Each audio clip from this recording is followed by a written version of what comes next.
আরজিকর কাণ্ডের কলেজ পড়ুয়ার ভয়ঙ্কর নৃশংস মৃত্যু আর শুধু পশ্চিমবঙ্গ নয়, সমগ্র ভারতের কোনায় কোনায় ছড়িয়ে পড়েছে। যাদের ঘরে কন্যা সন্তান আছে, তারা যে বয়সেরই হোক না কেন, তারা এবং তার মা বাবা আজ আতঙ্কিত। কেমন করে তারা কন্যা সন্তানকে উচ্চশিক্ষা দেবে? আপনারা সকলে নিশ্চয়ই জানেন, কয়েকদিন আগে সৌরভ গাঙ্গুলি তার মেয়েকে বিদেশে পড়াতে পাঠিয়ে খুব গর্ববোধ করছিলেন। তখন ওনার কন্যার দায়িত্ব কে নিয়েছিল? উনি নাকি ডোনা গাঙ্গুলি? না, ওনারা কেউই নেননি। নিয়েছিল লন্ডনবাসী এবং ওখানকার ভারপ্রাপ্ত সরকার। আপনি হয়তো অনেক অর্থ ব্যয় করেছিলেন, তাই আপনার মেয়ের কোনো কষ্ট হয়নি। কিন্তু নিম্ন মধ্যবিত্ত ঘরের একটা মেয়েকে মেডিকেল কলেজ পর্যন্ত আসতে তার এবং তার মা বাবার কত পরিশ্রম করতে হয়েছে। হয়তো মেয়ের পড়ার ফিস জোগাড় করতে করতেই বাজারটাই করা হয়নি। কতদিন হয়তো খাওয়াটাই জোটেনি।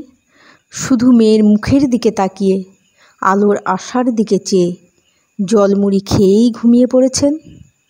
কিন্তু মানুষ আজ জেগে উঠেছে।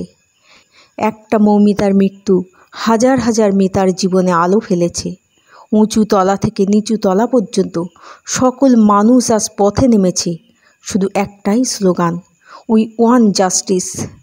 যে দেশের মানুষ অর্থের জন্যে অঙ্ক দৌড়ের পিছনে ছুটছে, তারা এই ঝড় বৃষ্টি ও রৌদ্রের মধ্যে না খেয়ে দিয়ে দিনের পর দিন, রাতের পর রাত পথে কাটাচ্ছে ভারতবর্ষের সংস্কৃতি রক্ষার জন্য।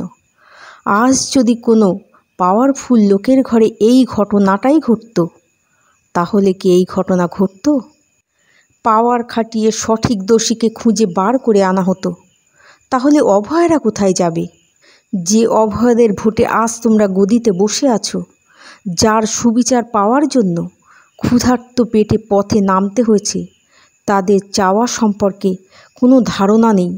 একথা আমি আজ বলতে পারছি না, কারণ চোখের সামনে বাংলাদেশে যে ঘটনা ঘটে গেল, সাধারণ মানুষ একজোট হয়ে রাজাকেই দেশছাড়া, রাজা নয়, রানীকেই দেশছাড়া করে দিলেন।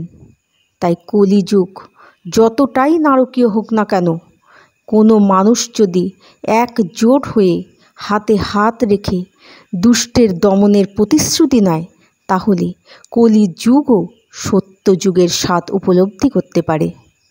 আপনারা একবার দাপর যুগের দিকে তাকান, যেখানে শ্রীকৃষ্ণ শেষবারের মতো মীমাংসা করার পরামর্শ নিয়ে যাচ্ছেন হস্তিনাপুরে।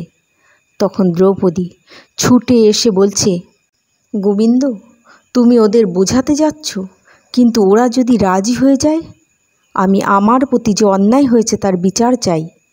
তখন শ্রীকৃষ্ণ বলেছিলেন, সখী, আমি তোমাকেও চিনি, দুর্যোধনকেও চিনি, তাই বিচার তুমি অবশ্যই পাবে।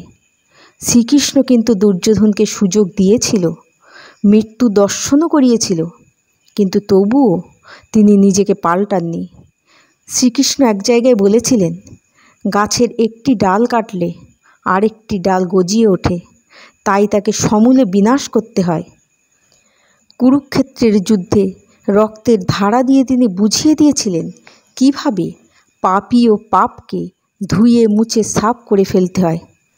তাই আজ হিন্দু মুসলিম সকলে জাতি ধর্ম নির্বিশেষে একজোট হয়ে অধর্মকে সমূলে নাশ করুন। মৃত্যুর বদলা মৃত্যু দিয়েই শেষ হোক, যাতে কোনো পুরুষ নারীকে অসম্মান করার আগে আজকের দিনের বীভৎসতা তাকে আতঙ্কিত করে।